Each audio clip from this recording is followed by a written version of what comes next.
Responsive Health and Insurance Brokers.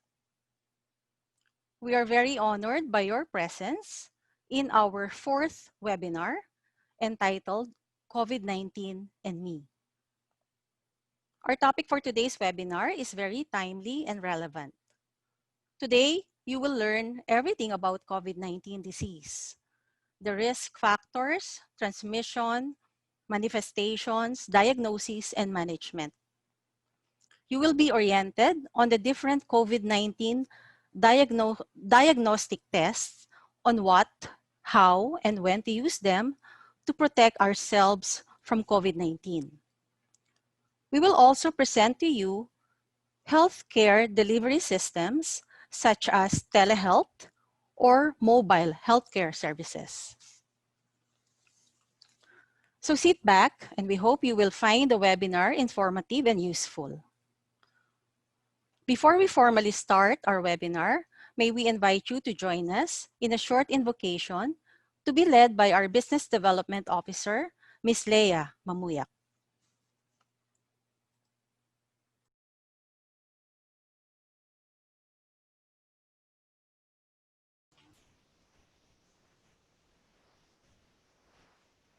Let us put ourselves in prayer. Heavenly Father, we thank you for this opportunity to come together at this time of COVID-19 pandemic through this webinar.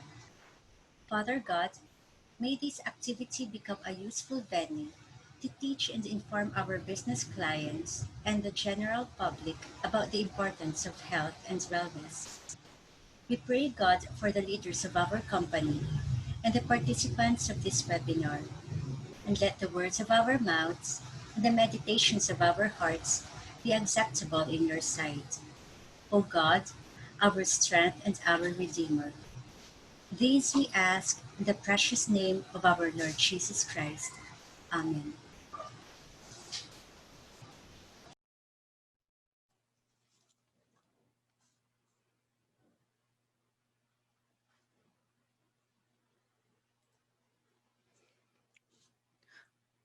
At this point, I would like to introduce to you our very special guest who will deliver the opening talk for this webinar.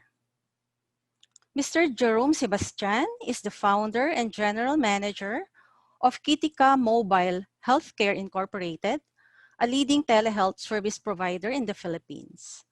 He graduated from the University of Santo Tomas, major in business economics, back in 2010. Before establishing Kitika, Jerome was able to immerse himself in different industries such as finance, IT software and hardware, food and beverage, and trading. He was a certified SAP ERP consultant and has extensive experience in sales, marketing, finance, and business development. Ladies and gentlemen, let's welcome our special guest, Mr. Jerome Sebastian. Hi, good afternoon, everybody. I'm glad to be here. Please allow me to share a screen with you as I present to you the benefits of telehealth.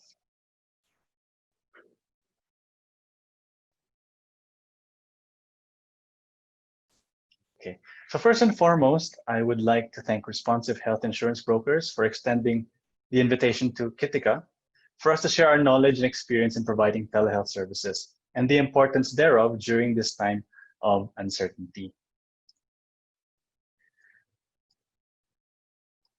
So just a brief background about Kitika. We founded the company back in December 2018. Despite COVID-19 not being around back then, there was an existing stigma about healthcare being inaccessible due to the various challenges people would encounter during times they are feeling unwell and would like to consult a doctor. Such problems include expensive hospital fees, long lines at clinics, which would on an average entail 3 hours of waiting time, and of course, the horrendous traffic. This forced most people to self-diagnose using different search engines. I think you and I are guilty of that. So we established Kitika to provide a convenient and affordable healthcare solution in pursuit of making medical consultations more accessible to the Filipino family. Kitika connects people to a doctor from wherever they are, whenever they need it, through a comprehensive digital platform. The availability of our services and telehealth in general could not have been more timely as we continue to do our best to help the Filipino people during this time of need. So for now, let's take a look at some of the changes and effects in people's behavior due to this crisis that calls for a more technological solution. Number one is people are now more health conscious. We are now more careful of the things we eat and the activities we join, which would require us to maintain hygienic routines constantly. So how many times do you now wash your hands? I would presume that you now wash your hands more often, as I do. Number two is people are looking for instant access to healthcare. With technological advancements in telecommunications, patients expect quick access to healthcare providers. Studies say that there will be an estimated 90 million mobile users with LTE in the Philippines by 2021, while some Filipinos are already wearing fitness wearables. So our technology continues to advance each and every year.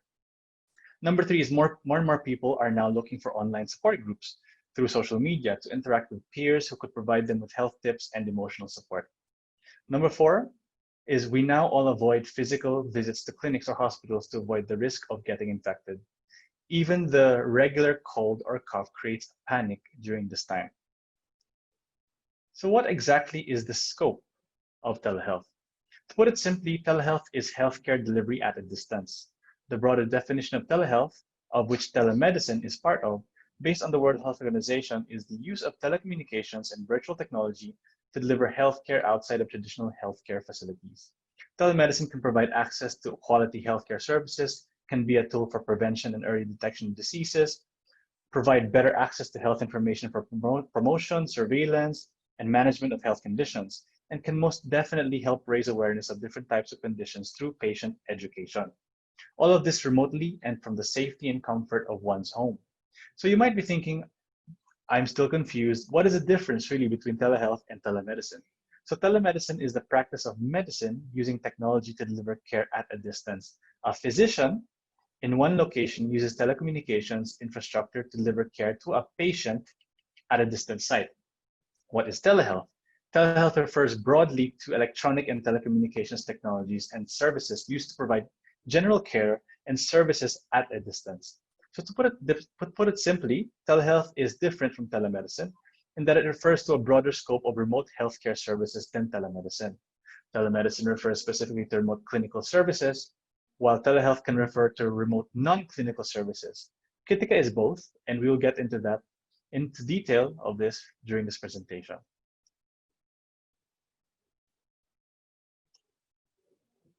So how can Kitika help? Kitika helps in providing an optimum healthcare solution through the use of our comprehensive digital platform. We truly believe in bridging the gap between patients and doctors, especially in this new normal that we live in. The patient needs a technological solution to consult a doctor from home, while doctors need a way to attend to their patients remotely. So we are that bridge that connects the two together. So I will explain some of the features in the succeeding slides.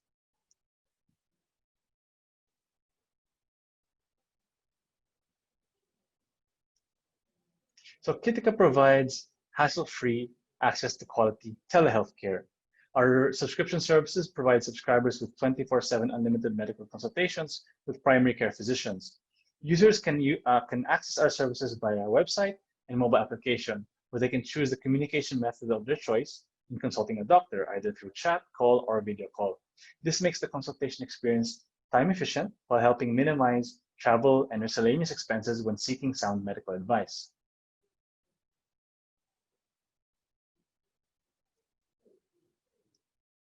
Kitika is able to provide comprehensive end-to-end patient care, from the triage with our nurses, initial medical assessments with our general practitioners, and final diagnosis with our onboarded specialists.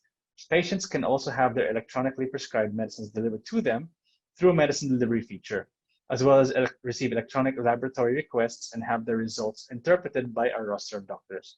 Our platform is cloud-based, so patients' electronic medical records can be accessed through web and mobile app, where they get to have access to a personal dashboard to monitor and review all their consultation details. We have also democratized our doctor dashboard, so specialists can now onboard with our platform to conduct virtual consultations with their existing patients.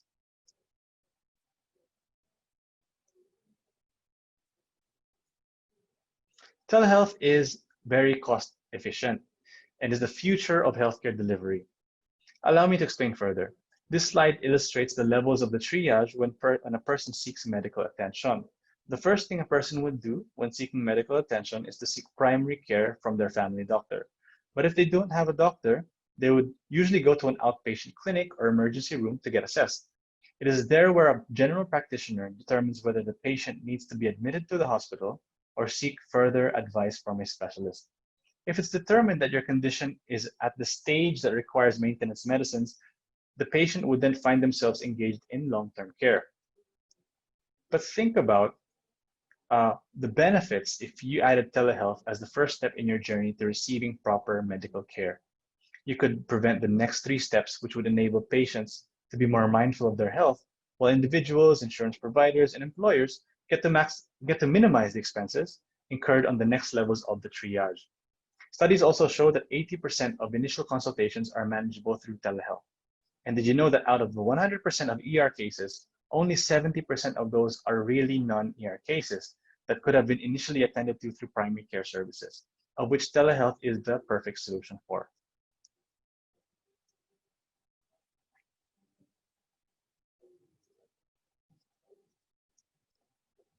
So one of the advantages of having telemedicine available in the private sector is to help decongest the hospitals through remote consultations.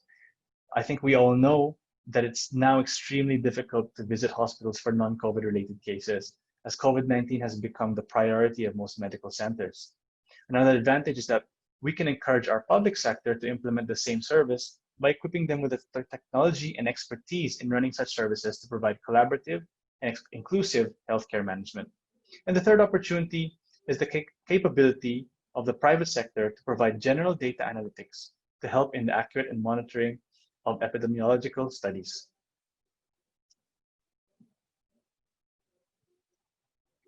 Now, should we consider telemedicine as a necessity or a luxury? Recently, DTI and DOLE issued a joint memorandum that on the supplemental guidelines on workplace prevention and control of COVID-19. In section 3 of the memorandum, in order to manage asymptomatic and symptomatic employees in the workplace, employers shall ensure that employees have access to telemedicine to remotely manage cases and close contacts. So the recent situation has pushed telemedicine to become a necessity rather than a luxury.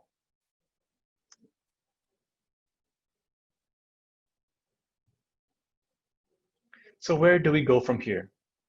What does the healthcare landscape look like moving forward? What this pandemic has been able to do is to highlight that there is a need for an alternative solution in receiving quality medical advice from the comfort and safety of your home. Healthcare should continue in spite of a pandemic that has affected the availability and accessibility of primary care services. Virtual consultations will be an important inclusion in the healthcare delivery system of not only the Philippines, but likewise other countries around the globe. Telehealth is the future and telehealth is the solution. This brings me to the conclusion of my brief presentation on telehealth and its importance during this pandemic. Thank you again to Responsive Brokers for inviting us to share our knowledge on telehealth with all of you. Again, thank you, and please stay safe at this time. Should you have any questions, we'll be having a Q&A session at the end of the program, and I hope to see you there. Thank you.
Ladies and gentlemen, We're now going to start our main webinar event. I have the honor of introducing to you our speaker for today, Dr. Queen Angela Onrubia-Berris. A licensed physician for more than 10 years already, our speaker is currently the president and CEO of ExactMed Incorporated, Gene Sequencing Analysis Center and Medical Clinic. She completed her Human Genomics specialization course from Integrative Pharmacogenomics Institute in Malaysia. She is a certified occupational medicine practitioner, an experienced lecturer, workshop facilitator, and trainer for various health and wellness topics and programs to corporate clients across different industries. Ladies and gentlemen, let's welcome our webinar speaker for today, Dr. Queen Angela Onrubia-Berris. The floor is now yours, Dr. Berris. Thank you so much, Miss Aida. Good afternoon, everyone. I hope everybody's happy and safe and healthy this afternoon. So welcome back to our webinar series. No? For the past few months, we have been having webinars and we have tackled about different facets of health. We have just ended our psychosocial topics last month. So this time, we will go back to the very basic, which is basically taking care of our physical self. Okay, but before I start my lecture, let me just share my slides for you. Okay, there it is. Our topic this afternoon is very, very much relevant because this is the one thing that shook the whole world. About 1/3 of the world's population are actually being shaken by the COVID-19. So hopefully at the end of this lecture, I would be able to share with you the basic things that we need to know about the COVID-19, how to actually identify them, the manifestations, how to test, and most importantly, how to protect ourselves against the disease. Okay, so to start off, just to give a little recap, no? In our first lecture a few months ago, I have presented to you the mathematics of health. No? This is the mathematics of health where X, to be able to determine X, we need to know the A, B, C, and L, where A and B are variables and C are constant. No? In this lecture series, we have already tackled the B variable, no? The psychosocial and environmental factors of health. Okay, so now we would be talking about physical health so that we would be able to know how to actually maximize our existence. Okay, so in the previous lectures, I have tackled with you the concepts of health. Okay, and among the concepts of health, okay, the very basic states that health is basically the absence of any disease or impairment. And what disease is actually disturbing all of us right now? I'm sure everybody knows the answer to that. It is the coronavirus causing the COVID-19 disease. So here's a picture of what a coronavirus looks like. If you could see, it is crown-like, hence the name coronavirus. The spikes that you are seeing right now is the main reason why the coronavirus is highly infectious. No, it easily adapts to its host. Okay, so just to give you a brief update of the status of COVID-19, according to the WHO, as of yesterday at 10:38 in the morning, okay, the confirmed cases around the world is already 32,968,853 cases. The confirmed death is already close to 1 million with 995,836 deaths. And the new cases yesterday was 237,908.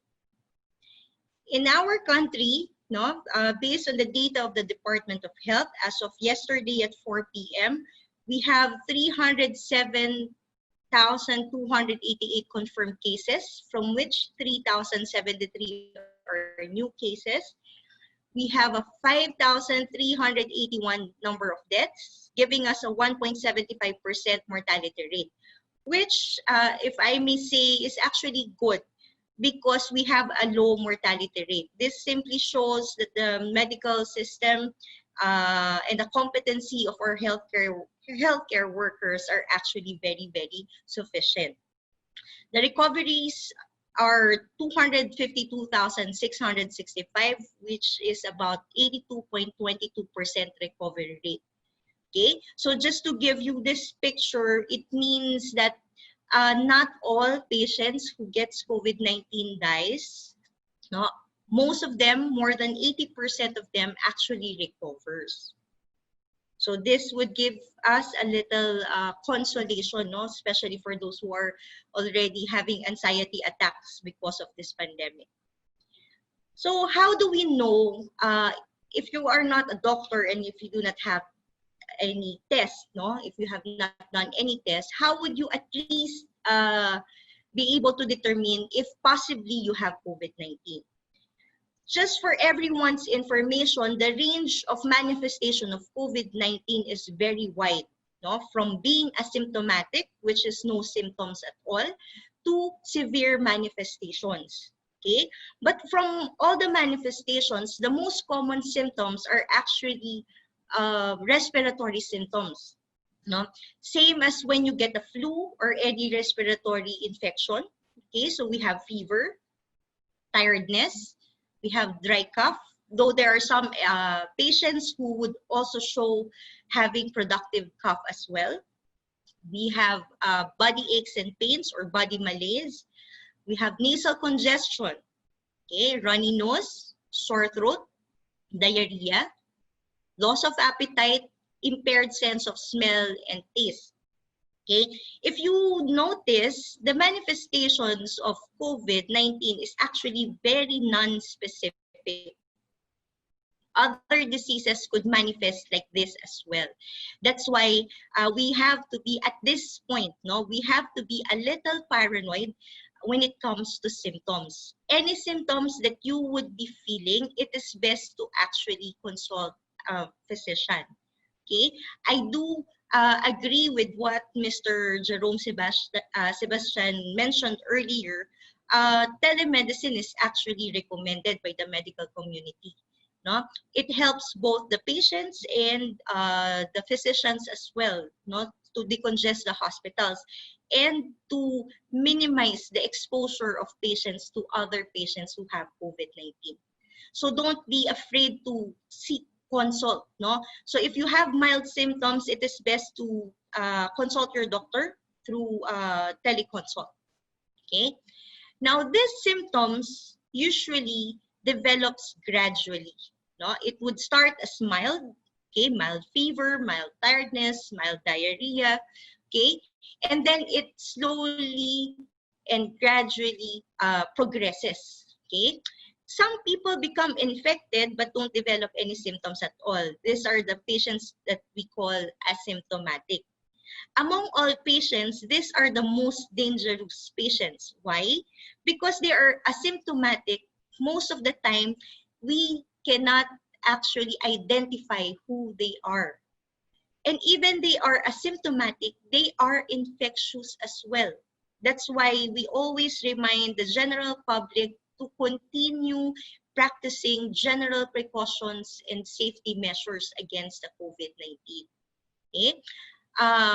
Most people who gets the virus and get infected, about 80%.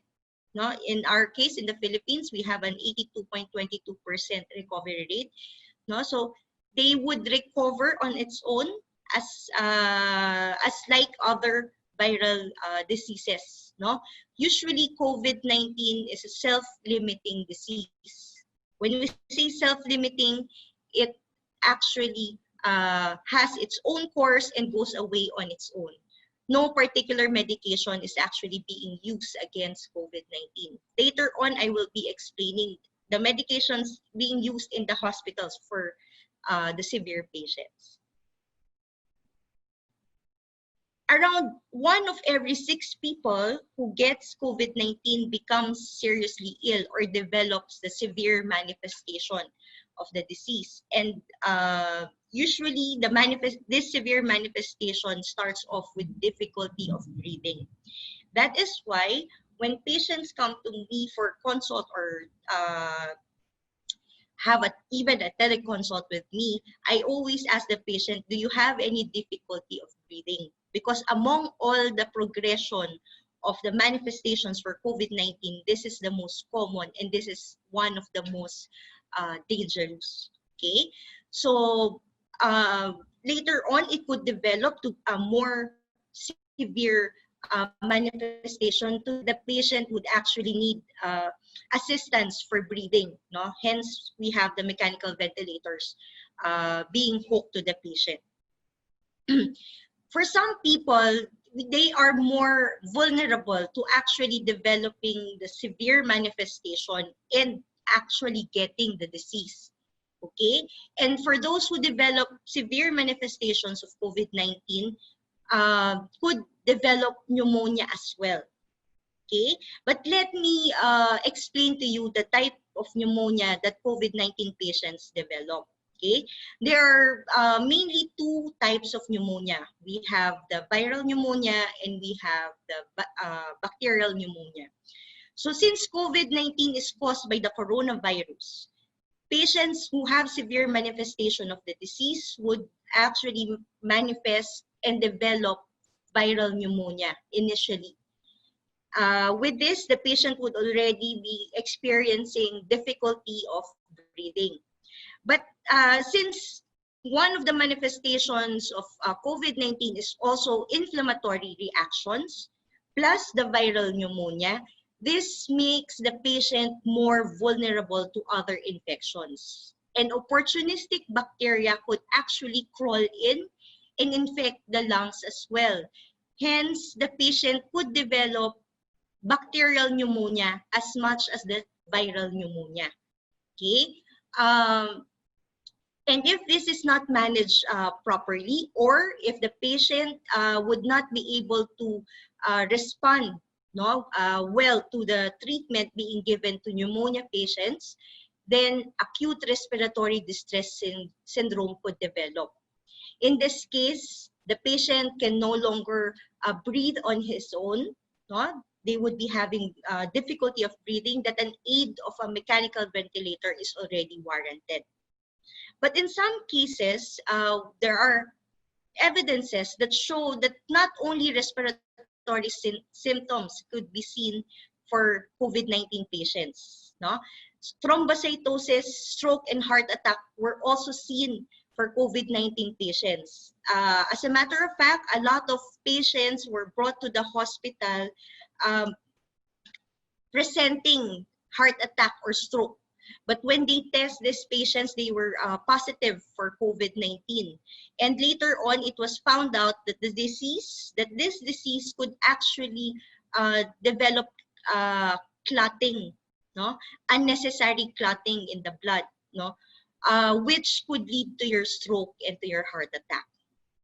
And more rarely, no, the disease, of course, could be fatal. So again, in the Philippines, we only have about 1.75% mortality rate. So meaning if you have the COVID-19, you only have a 1.75% risk of actually dying from it.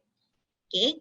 But for some people who have certain comorbidities, no, are actually classified as people who are high risk. Who are these people? Okay, so we have the older people or the elderlies, simply because at their age, their immune system are already starting to go down. We have the infants wherein their immune system are not as developed as an adult yet. No? And people with pre-existing medical conditions. So what are these medical conditions? You have your hypertension, diabetes, asthma, obesity, and heart diseases. Okay? In the case of hypertension, most of patients who are hypertensive are actually taking medications, no? Especially the ACE inhibitor medication to maintain a good or a normal blood pressure.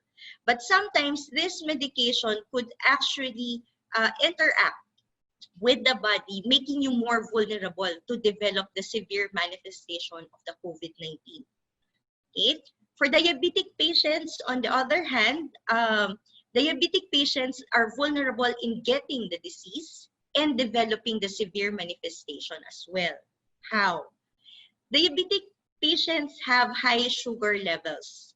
And if the sugar levels in the blood are high, instead of antioxidants attaching to our antibodies, boosting our immune system, it is the sugar that attaches to our immune system, making us more immunocompromised. No? That's why for hypertensive and diabetic patients, it is important that their conditions, their blood sugar levels and blood pressure levels are controlled and normal.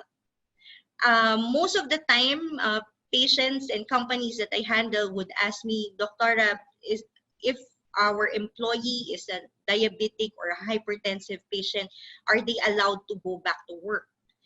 Yes, they are allowed to go back to work as long as their blood pressure and their sugar levels are normal. So you just have to make sure that their condition are controlled. For asthmatic patient, on the other hand, they are more vulnerable to develop severe manifestations of the COVID-19, specifically the respiratory manifestations. Simply because in asthmatic patient, without the COVID-19, they are already experiencing inflammatory reactions and allergic reactions in their airways. No? So having the asthma plus having the COVID-19, put them together, that could actually spell acute respiratory distress syndrome. Okay. For obesity, people who are obese, especially in the obese class 2, no, meaning having a BMI of 30 and above. Okay. Most of these patients are actually diabetic and hypertensive, making them more vulnerable, both to get the disease and to develop the severe manifestation. And other cardiovascular diseases, if you have pre-existing cardiovascular diseases and you have the COVID-19, usually the circulation of the patient is being affected, making them, subjecting them to higher risk of severe COVID-19. Okay. Now, people with symptoms definitely should seek medical attention, from the minor symptoms or mild symptoms to, of course, to the severe symptoms. You need to seek medical attention. Do not assume na it's just a normal sore throat or it's just a normal colds. I always tell my patient, always assume if you have symptoms, it is possible COVID, so that you would be able to have the proper medical attention, the proper tests to be done, and to be managed properly, so we could prevent development or progression to severe COVID-19. Okay. One of the most famous question being asked by patients from me is COVID-19 airborne? Okay, until this time, the mode of transmission of COVID-19 is still by droplets. Okay, so just to explain to you what droplets are. When you speak, when you laugh, when you sneeze, when you cough, you actually spray microscopic droplets. Okay, as I speak to you right now, I am actually spraying droplets in front of my laptop. Okay, and these droplets, if you are infected with COVID-19, carries the virus. Now, droplets are relatively heavy, so they do not suspend in air. So what it usually does, once I spray the droplets, okay, the droplets automatically goes down because of gravity and stays on the surfaces. Now, there are some cases that the virus becomes airborne if it is aerosolized. So there are some procedures that aerosolizes the droplets. Like for example, um, if in the medical field, no, if you do some medical procedures, no, like giving gases for the dentists, if there are dentists in the participants, no, the grinding could actually aerosolize. The suction of the saliva in dental procedures could actually aerosolize this droplets. Okay, but what is I feel that you are supposed to know is that when you stay in an enclosed air-conditioned room, there is a possibility of aerosolizing the droplets. How? So if they're inside the room, there is a positive patient, no, positive for COVID-19.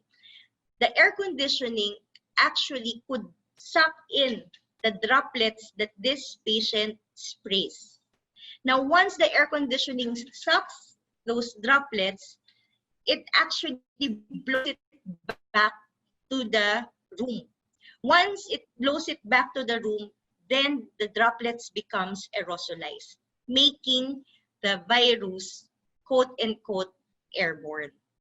Okay, that is why we always tell our patients it is better to stay in an open area if you really need to go out. Huh? Or if you are reporting in your office and you have an air-conditioned area, every 2 to 3 hours, it is recommended to actually open the windows and let ventilation comes in. Okay? And of course, the wearing of appropriate PPEs will be best as well. Okay. Now that we know what COVID-19 is, how it is manifested, how it progresses, who are the people at high risk for this, the next question is, how do we actually know if a patient has COVID-19 or not? Okay, so to absolutely know if a patient has a COVID-19, definitely a COVID-19 test is warranted. We need to do a COVID-19 test. But there are several tests for COVID-19, and I'm sure a lot of people are quite confused in how to use this different tests, no? Especially in the corporate setting where some clients would require certain tests. No, if you travel from one place to another, you would be required to undergo some tests. So let me clarify things for you, and let me present to you the three main tests that we have in the Philippines for COVID-19. Okay, we start off, of course, with the gold standard. When we say gold standard, this is where the medical community base our diagnosis. It means that among the three major tests for COVID-19, the gold standard, which is the RT-PCR test, is the most accurate. When we say most accurate, we consider two things: the specificity of a test and the sensitivity of a test. When we say specificity, it means that if a patient turns out positive for that test, how sure are we that the patient is really positive for COVID-19? When we say sensitivity, okay, if a patient turns out negative on that test, how sure are we that the patient is really negative for that for COVID-19? So for the RT-PCR, it has a specificity of 98% to 100%. So it means that it is almost absolutely sure. I said almost because mutations can, of course, occur within the virus, okay, that the patient is positive. It has a sensitivity of 95%. It means that there is a 5% risk that the patient might not be really negative. Okay? So what is usually done in the RT-PCR, we get the nasopharyngeal swab and the oropharyngeal swab. Among the two swab, the most accurate and the higher yield is actually the nasopharyngeal swab. Okay, so what we do in the RT-PCR test, once we get the swab, we assuming that the swab or the specimen in the swab contains some parts of the RNA or the genes of the virus. It is subjected into the buffer. Then we replicate, no, the number of gene fragments of the virus through the PCR machine. And then from there, it is subjected to the extractor machine, where the extractor machine identifies if the RNA of the virus is present or not. That is why when you see your PCR test result, it is for a negative result, it is stated there that SARS-CoV-2 RNA not detected. Okay, so that's our gold standard. If you ask me, Doctora, which is the best test to undergo to be able to know if a patient has COVID or not, is of course the RT-PCR test. The next test is the rapid antibody test. Okay, the rapid antibody test basically detects the antibody of the patient, no, against the COVID-19.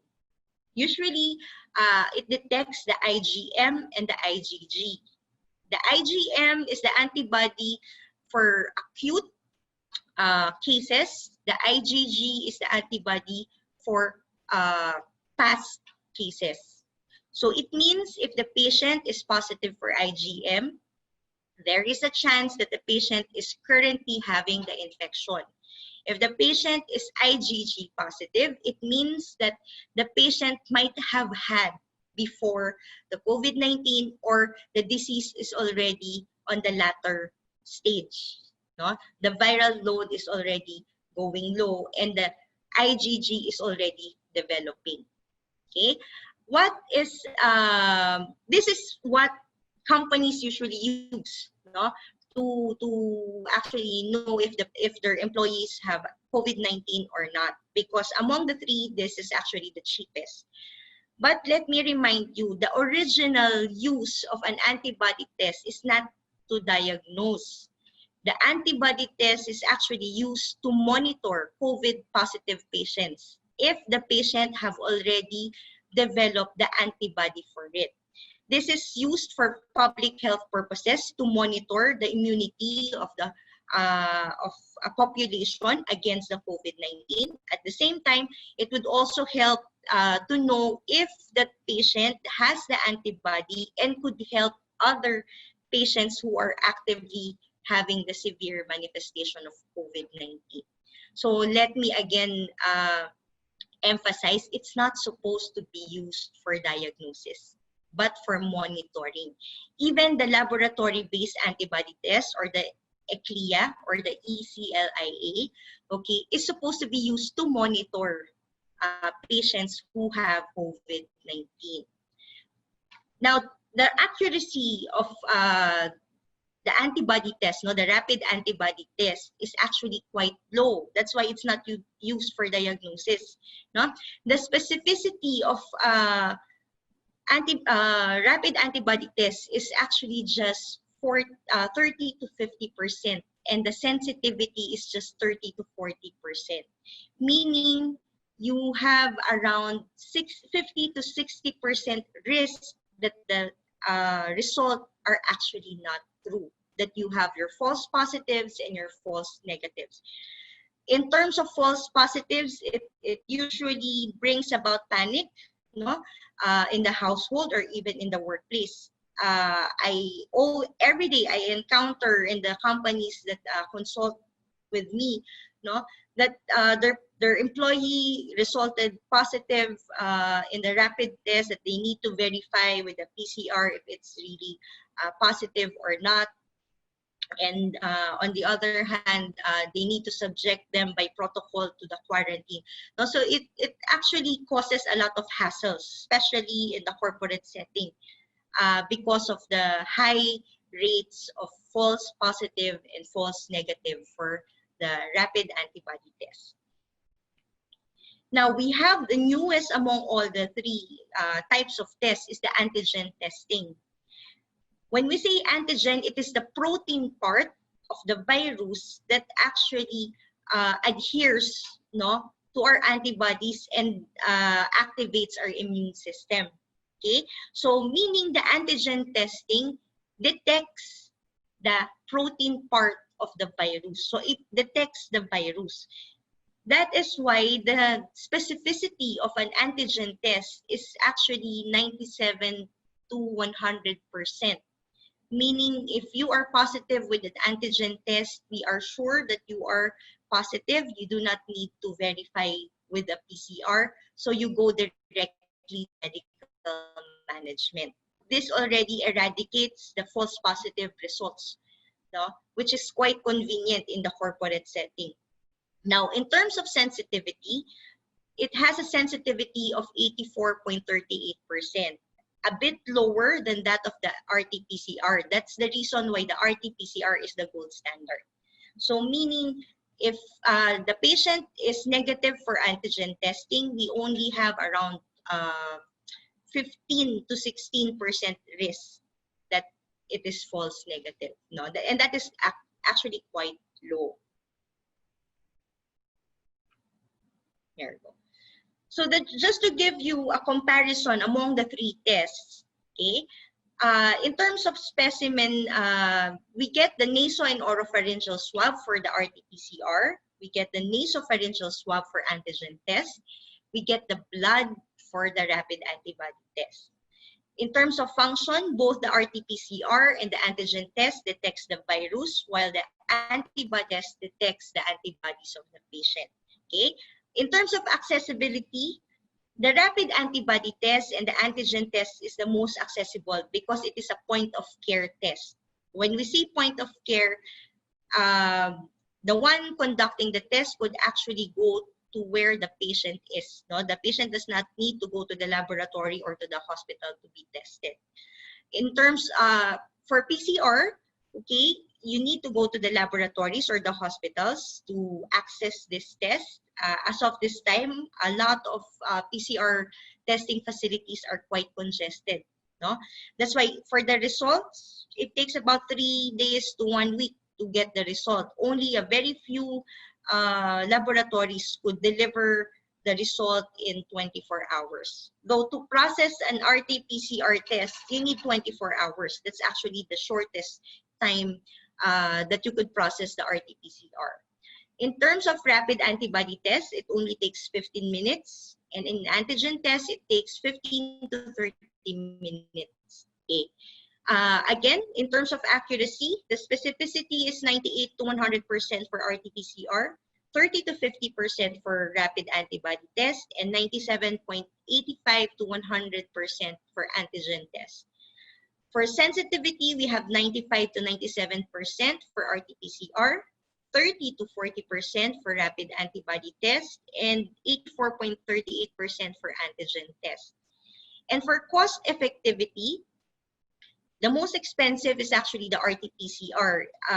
The usual rate of RT-PCR could range from around 4,200 to 10,000 pesos, depending on where you're gonna get tested. No? The cheapest is actually the rapid antibody test. No? The average cost for this is around 1,000 to 1,500. No? For the antigen test, it takes around 1,800 to 3,000, depending on the volume and the location of the patient to be tested. No, just to give another comparison, no, on where it is most effective, you will see that the two yellow bars, which is the antigen testing and the PCR testing, are almost the same. No, at the height of a COVID-19 infection, they're actually the same, almost the same. It's just that the PCR is have a wider range, no, of detection in the course of the disease. But what is very much noticeable here is the antibody detection, which you could see is most effective on the latter part of the disease, from which most of the time this latter part is where the patient is least infectious. So that is why the medical community is actually appealing the government to ban the antibody test for diagnosis, because it gives us a false information. No? So once you get negative from an antibody test and you are on the early part, for example, of the disease, you are infectious, but still you get a negative result. So here, projected in front of you is a sample algorithm on which most companies use in screening for the COVID-19. No? So we have some screening, the risk factors. This is where you do your declaration forms, you check for the temperature, you check for the symptoms, history of exposure. After which, if there is a positive risk factor for the patient could be tested or not. Most companies would have the patient or the employee be tested. Other companies would go straight to RT-PCR. Other companies would go to the rapid antibody test. If you go for the rapid antibody test, if the patient turns out to be positive, you verify it with the RT-PCR. Now, if the RT-PCR is positive, then you go for management. If the RT-PCR is negative, usually patients are being cleared to go back to work. No? If with symptoms, no, and the patient has the rapid antibody test and tested negative, usually they're subjected to 14 days quarantine or a work from home arrangement, after which retesting is done.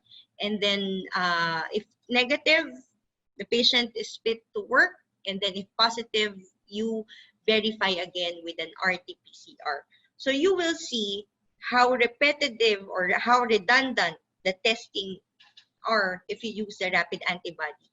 So this one is actually one of the recommended algorithms in testing and screening for employees. No? Instead of using the rapid antibody test and the RT-PCR, we use the antigen test and the RT-PCR.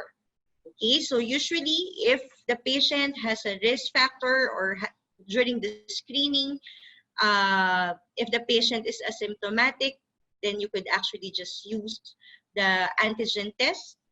If the patient is negative and the patient is asymptomatic, the patient could be cleared for working already. Now, if the patient is positive for the rapid antigen test, then the patient would be managed at once. No, it means that the patient does have the COVID-19. Now, if the patient is symptomatic and the patient tested negative for antigen test, it is advised that the patient would be subjected to a 14 days quarantine plus 3 days without any symptoms before clearing the patient to work if the patient is symptomatic. Now, if the patient is symptomatic, some companies would prefer that they would be subjected to the PCR, and the PCR would give them the absolute diagnosis for COVID-19. So if you compare this algorithm to the previous algorithm that I have presented, you will notice how much more redundant the previous algorithm is. Okay, so enough with the testing. We know now how to diagnose the manifestations, the risk factors, and the people at risk. I think the most important question that we need to answer this afternoon is, what can we do to protect ourselves? Because at this point, still no vaccines, still no definite treatment or medications used for COVID-19. The only weapon we have and the only shield we have is ourselves. So we need to protect ourselves. Of course, step one in protecting ourselves is basically being informed. No, it is important that you update yourself with the latest updates regarding the pandemic, the updates regarding on how we can protect ourselves. Okay, in the previous lectures that I have done, in this webinar series, I have emphasized before that when you gather the facts and informations regarding the pandemic, make sure these facts are helpful for you to protect yourself, not the facts that would make you paranoid and would make you panic. Okay, just a reminder. Okay, and of course, as much as being informed is very important, of course, we need to practice certain safety precautions and safety procedures, no, for us to actually protect ourselves. And number one is basically hygiene. Specifically, by washing your hands frequently with an alcohol-based hand rub or soap and water. Why? Because I have mentioned earlier that the transmission is through droplets. And based on data, more people could actually contract the disease not because you're conversing with the COVID-19 patient, especially if you both have the mask and the shield. So you would not be spraying your droplets to each other, but more on the droplets falling down the surfaces and you touching those surfaces.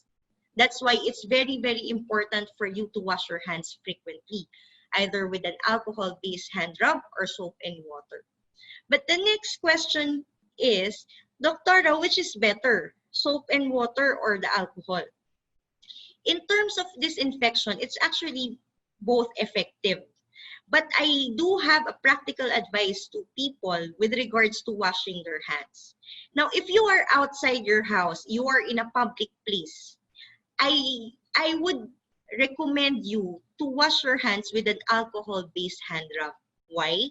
Because most public lavatories, no, would have non-automatic uh, handles. Okay? So imagine how many people have touched that knob for you to open the lavatory and wash your hands. Some establishments have dispensers of soap which are also not automatic that you need to push. Okay, so imagine how many people have pushed the soap dispenser. So unless the lavatory in that facility is contactless, use the alcohol-based hand rub instead. And bring your own alcohol. Why? Because if you are going to use the one that is being provided by the establishment, how many people have pressed that alcohol dispenser? Unless the alcohol dispenser is operated by your foot, then that's actually fine. Now, when you get home, okay, that's the best time for you to actually wash your hands thoroughly and properly with soap and water. The next common question that people ask me is, Doctora, what is the best type of alcohol to use for disinfection? Is it ethyl alcohol? Is it isopropyl alcohol? In terms of effectivity in disinfecting, both are actually the same. Isopropyl or ethyl, it doesn't matter. What matters is the concentration of the alcohol. Okay? Commercially, there are two alcohols that are available. We have the 40% and the 70%. And according to data and according to studies, the most effective concentration of alcohol for disinfection is 70%. So regardless if it's isopropyl or ethyl, as long as it is 70% alcohol, then that's actually good for disinfection. Just make sure that your alcohol is authentic. It is FDA approved, because there are a lot going around of fake alcohol or fake concentration. There are a lot of alcohols who declare they are 70%, but actually they are just 40%. So just be careful. Make sure that the alcohol you buy are FDA approved. Okay? Okay, next is maintain your physical distance. I know it is already recommended that they minimize, no, especially in the public transport, the physical distance for people who commute, no. But on the medical point of view, still maintain the 1 meter distance. Why? Because at a 1 meter distance, if a patient is just talking, most probably the droplets won't reach you. Okay? But if a person would sneeze, would cough, okay, there is a chance that the droplets would still reach you. That's why if you happen to notice somebody around you having these symptoms, especially the sneezing and the coughing, maintain at least 2 meter distance, not just to be very, very safe. Okay. Next is avoid touching your eyes, your nose, and mouth, because these are the entry points of the coronavirus. I mentioned earlier that more commonly, the virus is transmitted if somebody touches a surface. And if you touch the surface, potentially contaminated with the coronavirus, and you touch your eyes and touch your nose and touch your mouth, okay, you have now the chance to actually get the infection and the virus. It could come inside your eyes, nose, and mouth. That is why be very, very mindful of not touching those three things. That is also one advantage of using the face shields, because you have a barrier to touch your eyes, nose, and mouth. Okay? And of course, avoid touching surfaces as well. Now, if you happen to touch surfaces, make sure that you wash your hands either with alcohol or with soap and water. Now, for the surfaces, the common surfaces around you, no, especially in the workplace, make sure that those working surfaces are regularly disinfected. No, there are a lot of available disinfecting solutions. You can actually do that. But make sure it is regularly disinfected. Now, if, for example, in the workplace, you have a shared working space, okay, that it is usually turned over every shift, make sure that every after shift, it is disinfected. In terms of the materials that you use in the workplace, for example, the staplers, the ball pens, no, the frequently touched materials, make sure that you don't share. Have your own materials with you. Okay, I know it's good to share, but not at the time of pandemic.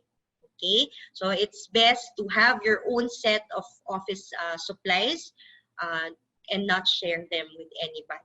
Now, if, for example, you are sharing computer, make sure before you share it is disinfected first before the next user will be able to use it. Okay. Now, if you happen to go outside, for example, do your groceries, have to buy something, no? Make sure that you also protect yourself. Okay? And one way of protecting yourself is the use of gloves, but you have to know how to use the gloves, because sometimes it could be a risk factor if you do not know how to use the gloves. Okay? So what I usually advise patients are this. If you go, for example, if you're going to go to the market or to the grocery, what you do is wear one glove on one hand and let the other hand be bare. Okay? In this manner, you would be able to give yourself that thought that the other hand is dirty and the other hand is actually clean. The bare hands are clean, the hand with the gloves are dirty. So the hand with the gloves is the one that you use to pick up and touch the surfaces, to pick up the things that you're going to shop in the grocery, to push the cart, to carry the basket. Okay? Now, the hand that is bare is the one that you use to touch your personal things like your bags, your wallets, your credit cards. Okay? And then after which, after you have done your shopping, for example, you have to dispose, of course, the gloves properly in the proper trash bins. Okay? Now, when you remove your gloves, okay, make sure that you do not touch the outer surface. Always consider that the outer surface is a dirty surface. So when you remove your gloves, what you do, you insert your fingers inside the gloves, then remove it. Never touch the outer surface. Okay? And then, of course, dispose it properly. And then once you're done with your shopping, once you're done with your groceries or marketing, and when you get home, all the things that you shop, make sure you disinfect them. You clean them thoroughly. Okay? Even the things that you order online, make sure that you disinfect them and clean them properly. For those where you could spray disinfecting solution, then you do such. Now for food items, especially the fresh food items, what you do is you immerse them in a lukewarm water with vinegar and salt for about 10 to 15 minutes and then wash it thoroughly so that you could disinfect them before consuming your fresh produce. From the outside, when you get home, make sure you go straight to your bathroom. Take off the clothes that you use outside. Make sure that you have a designated bin for that, okay? And then take a shower immediately when you get home, okay? Next is boost your immune system. Generally speaking, you could boost your immune system through healthy diet, sufficient sleep, and proper hygienic habits and exercise. Don't worry, on our next webinar, I will be discussing this in full detail, okay? But at this time, I just like to tell you that it is very much important to boost your immune system. So make sure that you eat healthy, make sure that you have sufficient and good quality sleep, and of course, the practice of the proper hygienic habits and exercise. You can eat food or take supplements that are high in antioxidants, such as the vitamin C, zinc, vitamin D3.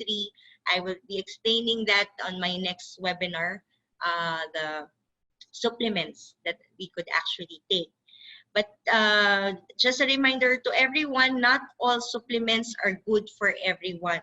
Before taking any supplements, before taking anything, any medication, make sure that you consult your physician first if it is appropriate for you or not. Next, the wearing of mask. Very, very important. Basing on studies, if one person, if two parties, for example, two people would not both wear masks, you have more than 90% risk of transmission of the virus. If one person actually wears the mask and the other, you have around 20% risk of transmission. But if both people have masks on them, properly worn masks, then you reduce the risk of transmission up down to 1.5% only. Okay, so that's how important and that's how effective a mask is. But make sure that you wear your mask properly. How do you wear your mask properly? Make sure that the nose and the mouth are fully covered, not your chin. No, I see a lot of people around wearing their masks on their chin. The chin is not an entry point of the virus, and the chin is also not a sprayer of the droplets. So it would be useless if you put your mask on the chin. Make sure that the nose and the mouth are properly covered. Make sure that your mask does not touch your eyes, because again, the outer surface of the mask is actually dirty. If it touches your eyes, then you are contaminating your eyes and subjecting yourself to a possible infection of COVID-19. Next question, Doctora, what kind of mask is most effective? Okay, I always tell patients this, depending on where you are, when are you going to use your mask. If it is just a daily use, you are not going to a high viral load area, just like what the healthcare workers and the frontliners are doing. And cloth mask is actually sufficient. Just make sure that the type of cloth mask you have is actually appropriate. And there are two practical tests that you could do if you to know if your mask is already enough or not. You have the droplet test, wherein you just drop some water on your mask. If the water is immediately sipped in, then that's not a good mask. But if the water droplet stays on the surface of the mask and it's not sipped in, then that's a good mask. Okay. Another test is the blow test. What you do, about 1 foot away from you, you put a candle, turn on the candle.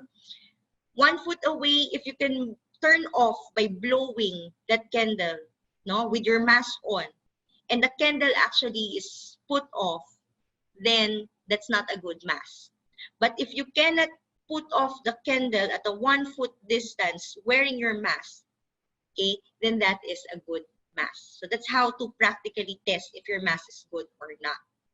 Now, with the other types of masks, we have a lot of types of masks. Make sure that you use them wisely, especially the high-grade, medical-grade masks, because, of course, our frontliners needs them. So if you are not going to a high viral load area, do not use the high-grade masks. Let the frontliners use them. But if you are, like for example, you are going to the hospital to have your checkup, or you have to take care of somebody sick, even you don't know if the patient has COVID-19 or not, then you use the high-grade medical mask, like the N95 mask and the KN95 mask. And the last are the respirators. If you see, no, it looks like a gas mask.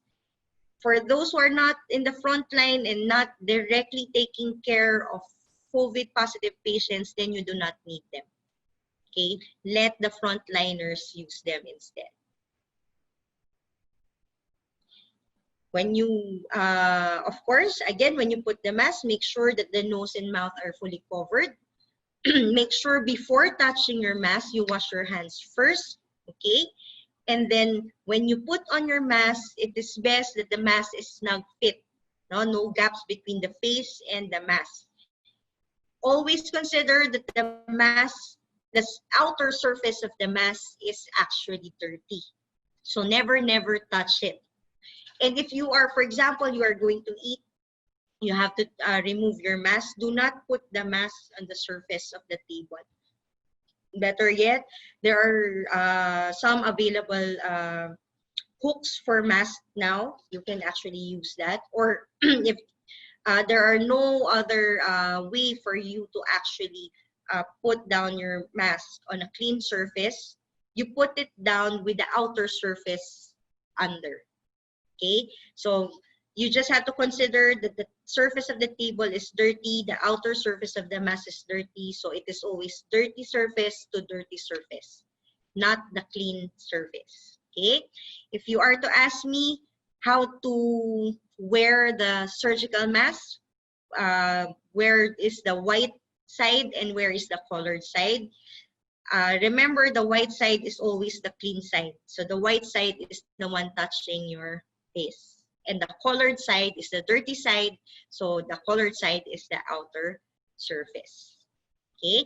And then after which, if your masks are disposable, make sure that you discard them properly. It is actually very ethical to spray them with a disinfectant before disposing them, so as to protect other people as well.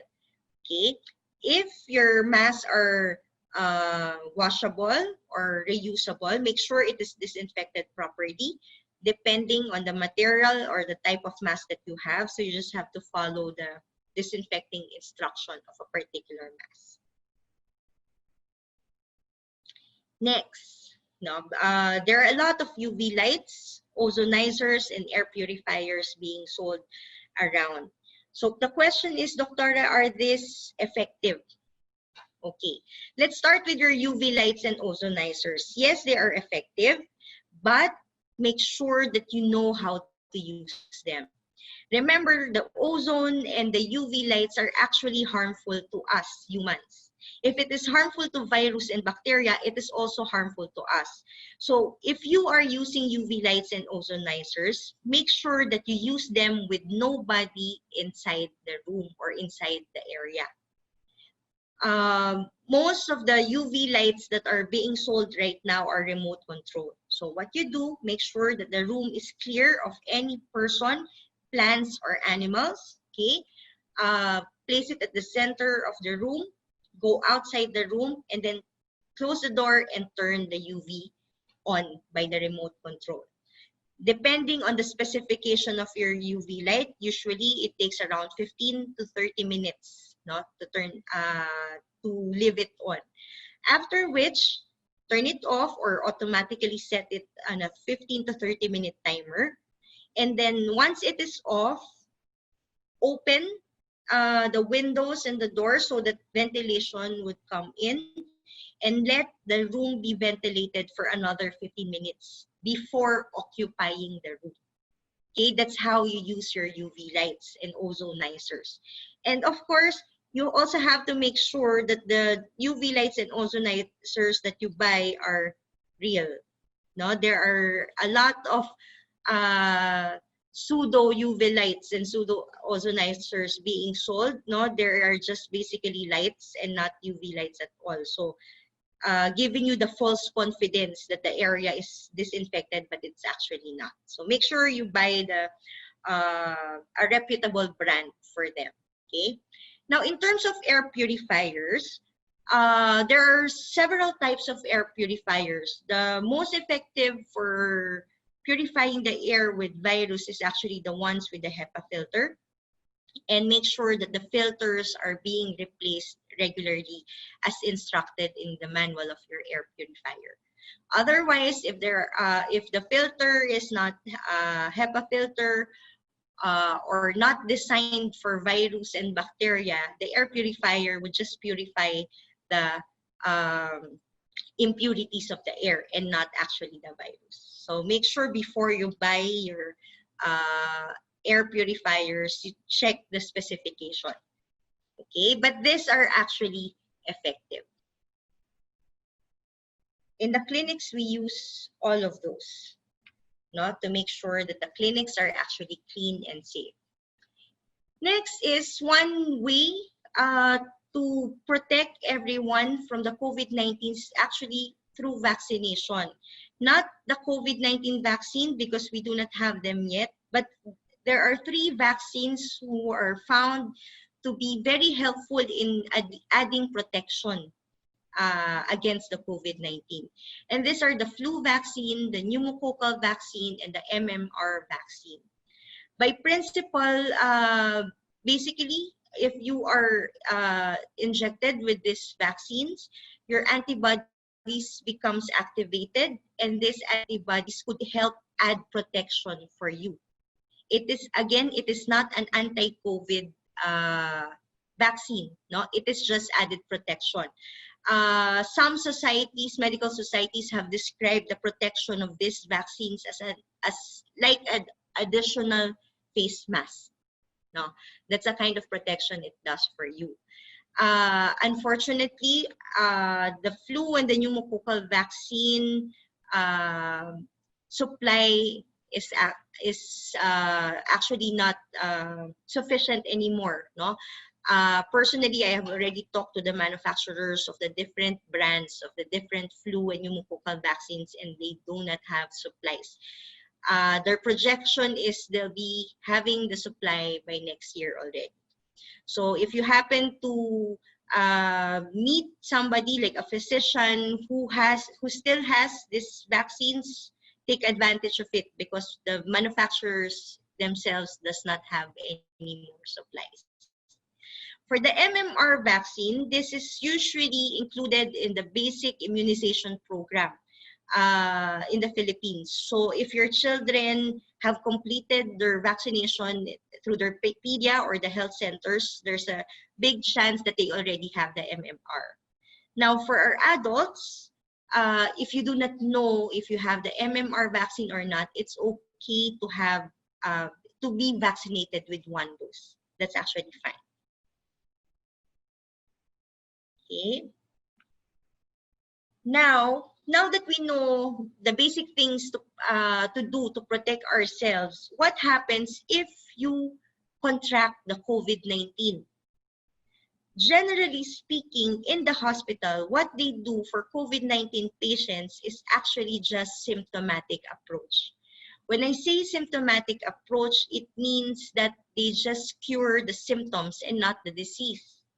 Another mode of treatment in the hospital is supportive approach, meaning the hospital renders the things that the patient actually needs. Like for example, if the patient is having difficulty of breathing, the patient is given oxygen. If the patient cannot breathe on his own, the patient is being hooked to a mechanical ventilator. No, so that's just actually the way how patients are being managed. Now, there are some medications being given to patients that have been found to have benefits in helping severe patients recover from COVID-19. Okay, so these are just sample treatments that are being given to COVID-19 patients. But let me clarify, these medications are only being given to severe patients of COVID-19. No? As a matter of fact, these are not over-the-counter medications. So the three of which, the antiviral medications, no, are actually in parenteral form, meaning it is given through the veins.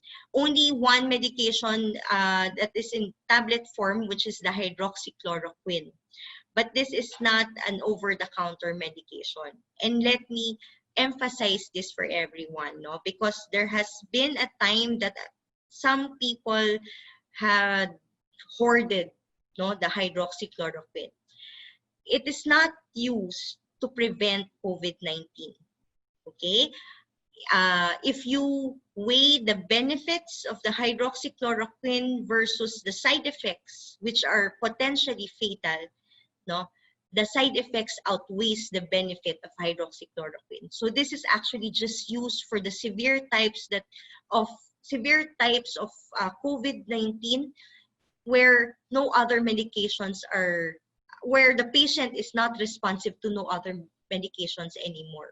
No, but usually what is given to a severe patient are the remdesivir and the tocilizumab, no, which you cannot buy on the ordinary pharmacy. It's usually just the physicians and the hospitals who could acquire this and give this to patients. Now, remember earlier I have said that one of the use of the antibody test is to check if a person already has the antibody. One use of this is because of the convalescent plasma. The convalescent plasma has been seen to have benefits for those who are having the severe manifestation of COVID-19. It was seen that they recover faster, or they have a better chance of actually recovering. No? So people who are positive with the IgG, who have had COVID-19 before, could actually donate their blood to be used by other severe patients. Okay. So basically, that's how we manage patients with COVID-19. If you have noticed, there are no specific or standard management for COVID patients. No, just symptomatic, just supportive. They even in the hospital they give high doses of vitamins and antioxidants to patients as well to help them recover. Okay, so please, even this is very important. Even the experts still does not know the definitive treatment for COVID-19. So please do not medicate yourself. No, it's quite dangerous in doing that. Let the professionals do the management for you. Okay. Now, before I end this, no, just a reminder to our companies, no, to our employers. Once you have identified a positive patient inside the workplace, make sure that you have a ready isolation facility. Okay, make sure that that patient could be isolated at once it is identified. And of course, it is better to check if all the employees that are reporting to work are actually negative of COVID-19, no, just to be very, very safe. Because I always say prevention is always better than cure, especially for this pandemic, for this disease that the cure is not definite. Okay. So, and with that, I end this lecture, but I just want to invite everyone. I hope to see everyone in October. We will be talking about healthy lifestyle versus the lifestyle diseases, how to actually make ourselves healthy, to protect ourselves, boost our immune system against the COVID-19 and other diseases as well. So hope to see you in October, and thank you so much for staying and listening to our lecture, and I hope you learned a lot. I am now ready to accommodate all your questions. Thank you.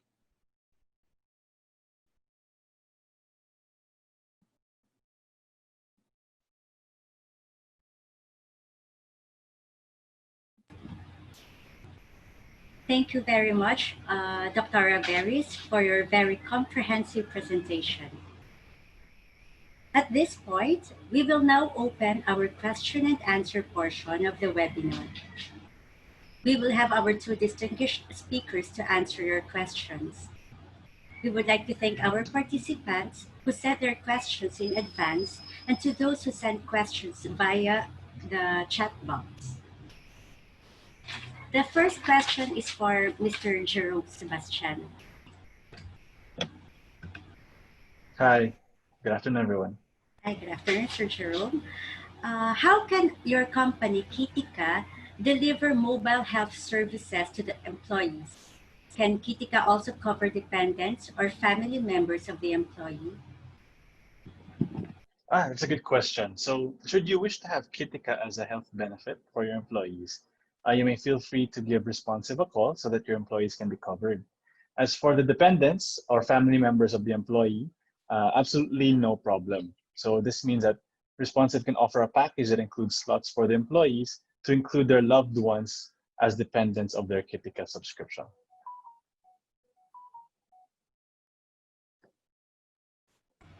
Thank you very much, sir. The second question is also for you, Mr. Jerome. What types of subscription plans are available in Kitika for employees? What are the medical services under each subscription plan? Well, Kitika has individual and family subscription plans on the retail side. However, in order to get packages that best suit your needs, Responsive brokers can come up with a customized package for you. So the subscription plan includes 24/7 unlimited consultations with general practitioners, issuance of treatment plans, e-prescriptions, laboratory requests, medical certificates, and more. So subscribers are provided with their very own patient dashboards where they can monitor their consultation activity and history. So you can consider it as your very own Kitika electronic medical records. So those are the inclusions in our subscription packages. Thank you. Thank you very much, sir. Thank you. The third question is for Dr. Berris. Dr. How do we lessen the impact of COVID-19 to the vulnerable groups like the senior citizens, the disabled, and the young children in our own families and communities? Okay, thank you for the question, Ms. Leia. So basically, there is one most effective technique in reducing the risk for our vulnerable population, and that is to actually reduce their exposure to the risk. That is the reason why the elderlies and the children are not encouraged to go out. As a matter of fact, children are not allowed to go out. No, so just by reducing their exposure to possible exposure to the virus, already would significantly protect them from having the virus. Apart from, of course, all the tips that I have mentioned earlier in making their bodies and immune system healthy as well. The fourth question is again for you, Dr. Have we really flattened the curve of COVID-19 cases in the country? What are the chances of a second wave or resurgence of high rate of COVID cases again? Okay. Yes, there have been, it has already been noted, no, that we have started to have some flattenings. If you are monitoring the number of new cases for the past 2 weeks, we are on the range of about 1,000 to 3,000 new patients a day. And we are actually plateauing at that rate. No? So that is already considered flattening.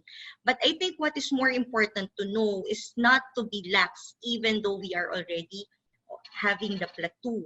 No, because we still have cases. Remember, we still have about 1,000 to 3,000 patients, new patients a day. As of yesterday, we have 3,073, I think, or 75. No, so we still have a significant number of new cases. So the virus is still there. The pandemic is still there, though. Thank God, we are already plateauing. Now, for your second question, what is the chance of having the second wave? Anytime is always a chance, no, to have the second wave.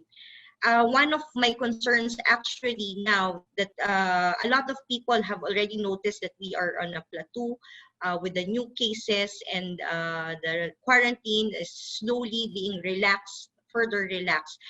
That my concern is people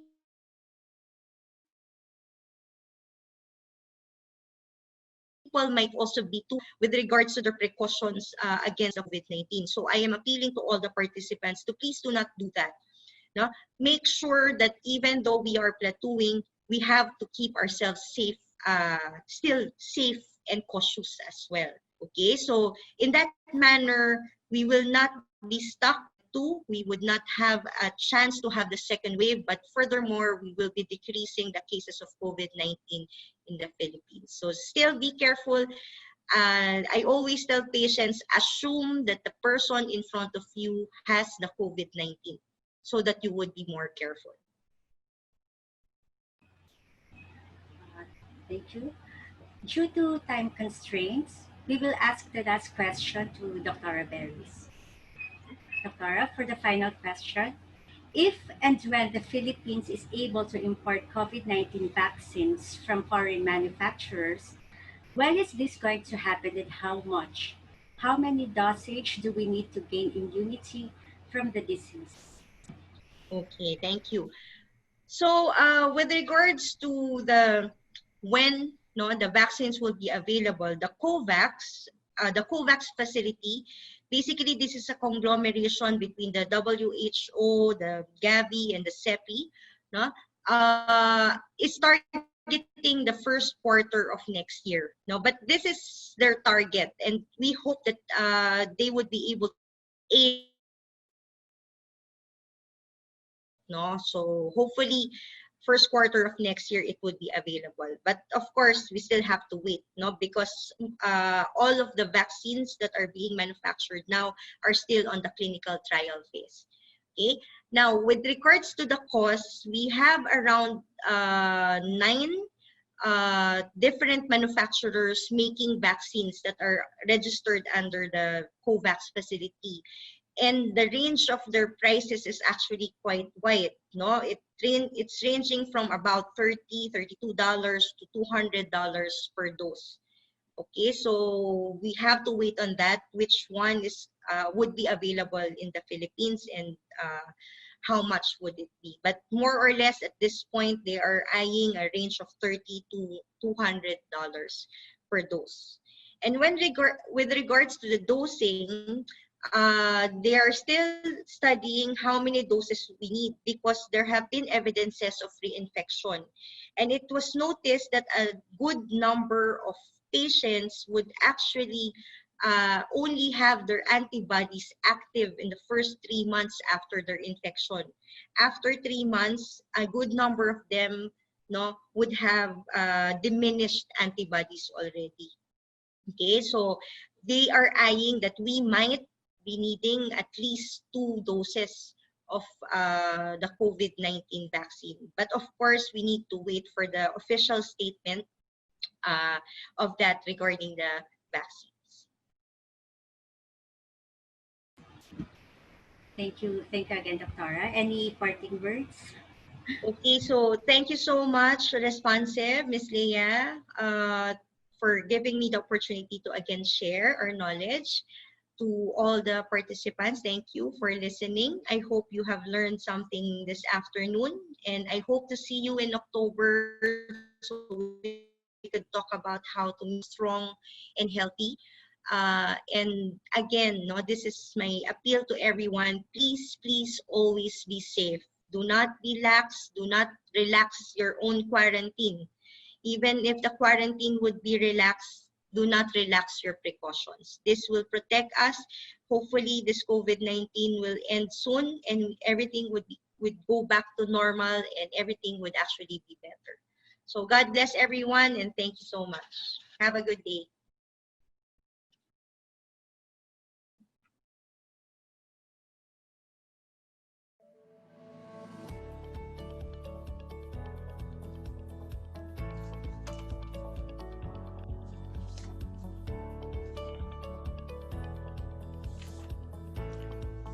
At this point, we will now formally end our webinar.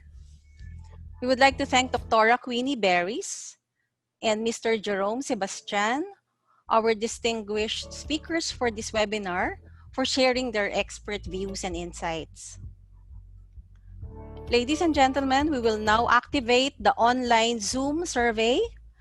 Your feedback is very important to us to make us improve our future webinar events. May we request you to participate in the quick survey by selecting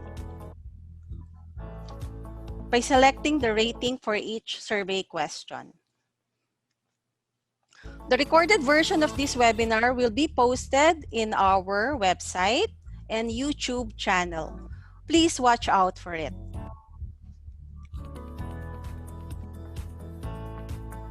Thank you everyone who attended the webinar through Zoom and for those who watched the webinar through our Facebook live streaming.